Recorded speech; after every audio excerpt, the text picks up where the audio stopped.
એક વાડીમાં એક ચતુર કાગડો અને એક ભેંસ રહેતી હતી. એમની વચ્ચે પાક્કી મિત્રતા હતી. તે બંને દરરોજ મળતા હતા અને અલગ મલગની વાતો કરતા હતા.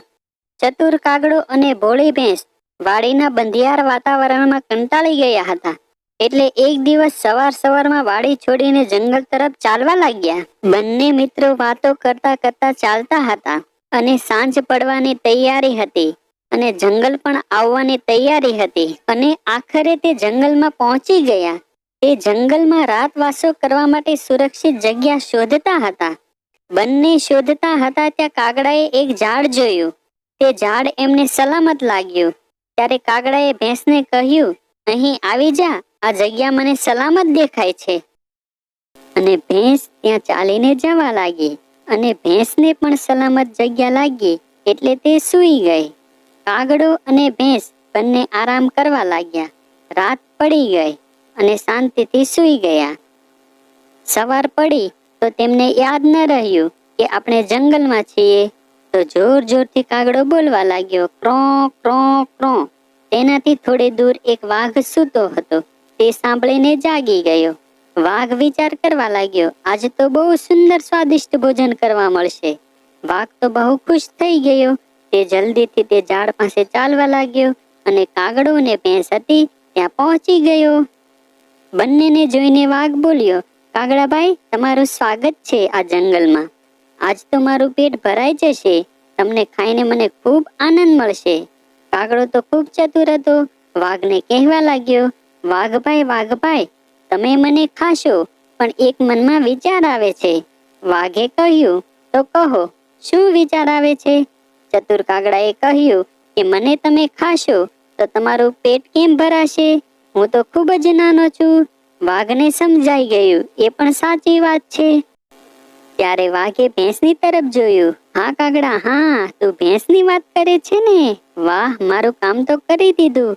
ભેંસને ખાઈને મારું પેટ પૂરું ભરાઈ જશે. આમ કહી અને વાઘ તો ભેંસ તરફ ચાલવા લાગ્યો. એને પાસે આવી અને ભેંસને મારવા લાગ્યો. ભેંસ ઉપર તો વાઘ તૂટી પડ્યો. ભેંસ તો ભાંભરવા લાગી. બિચારી કરે પણ શું, ભેંસને મારી નાખી. અને વાઘ તો પેટ ભરવા લાગ્યો. તે ભેંસને ખાવા લાગ્યો. અને કાગડો તો ખૂબ જ ડરી ગયો અને વિચારવા લાગ્યો કે હવે શું કરવું? અહીં રહીશ તો વાઘ મને પણ મારી નાખશે. ત્યારે કાગડાએ એક રસ્તો શોધી નાખ્યો. એણે વિચાર્યું કે હું અહીંથી ભાગી જાઉં. અને કાગડાએ તો ધીરે ધીરે પાંખો ફેલાવી અને તે ધીરે ધીરે ત્યાંથી નીકળી ગયો. ધીમે ધીમે ઉડવા લાગ્યો. કાગડો તો ખૂબ જ ડરી ગયો હતો. હવે શું કરીશ? તે તો ખૂબ જ ભાગવા લાગ્યો.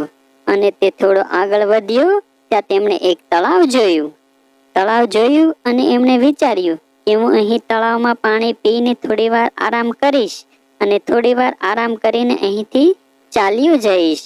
અને કાગડો ત્યાં બેસી ગયો. અને તે ભેંસને મારતા વાઘનું દ્રશ્ય તેમની નજરે ચડતું હતું. ત્યારે એક બીજી સમસ્યા આવી ઊભી. સામે જોયું તે એક મોટો સાપ આવી ગયો. સાપ તેની તરફ આવતો હતો. બાપરે, મરી ગયો, કોઈ બચાવો, એમ બોલતો હતો. ત્યાં સાપે કાગડાને ડંખ મારી દીધો. કાગડાને તો ઉડવાનો મોકો જ ન મળ્યો. સાપે બીજો ડંખ માર્યો અને કાગડાને તો ખૂબ જ ઝેર ચડ્યું અને તે તો મરી ગયો.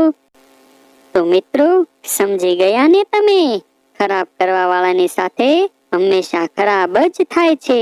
આપણે કોઈનું પણ ક્યારે ખરાબ ના કરવું જોઈએ.